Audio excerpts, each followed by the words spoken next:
Amen. God bless the ushers. You may retire. Holler, holler, holler, holler, holler until you get it. Pastor Taylor, I was blessed a few months ago to be introduced to a book called Search for Significance. That was written by a fellow named Viktor Frankl, and he wrote this book called A Search for Significance while he was a Nazi prisoner in a Nazi war camp.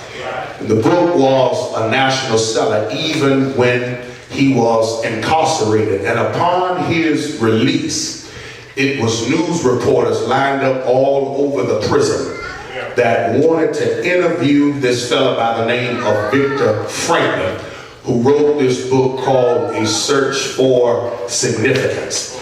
And the first reporter that interviewed Viktor Frankl said unto him, she posed a question unto him. She said, Mr. Franklin, I do not understand, and we do not understand how you can write such a great book concerning finding significance while being incarcerated as a prisoner.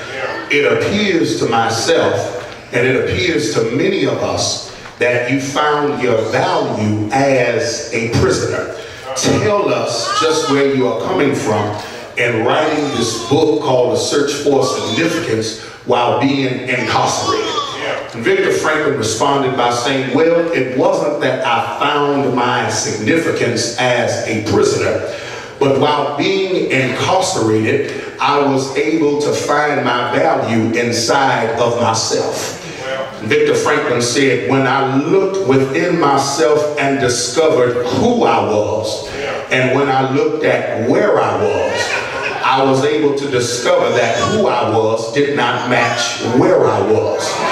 And he said, from that conclusion, watch this now, I made a decision that I would not die in a situation or in a place that was beneath my potential.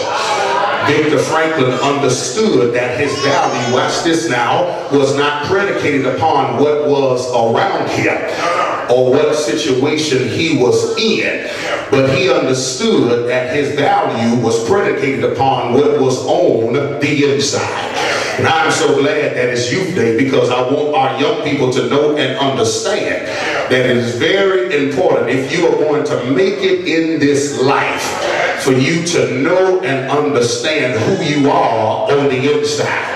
And can I get some help from the parents to let these young people know that when you know who you are on the inside, it matters not what is on your back, and it matters not what is around you.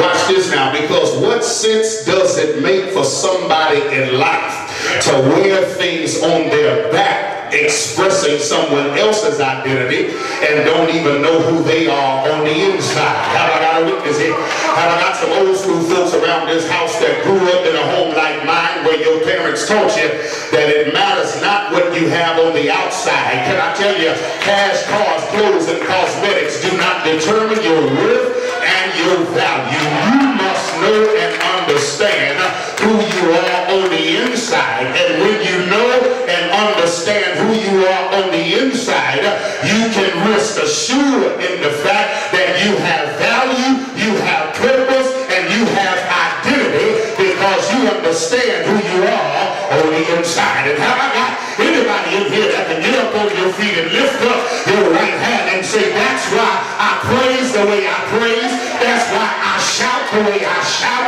that's why I give God glory the way I give God glory, because I understand who I am on the inside, and it matters not what I have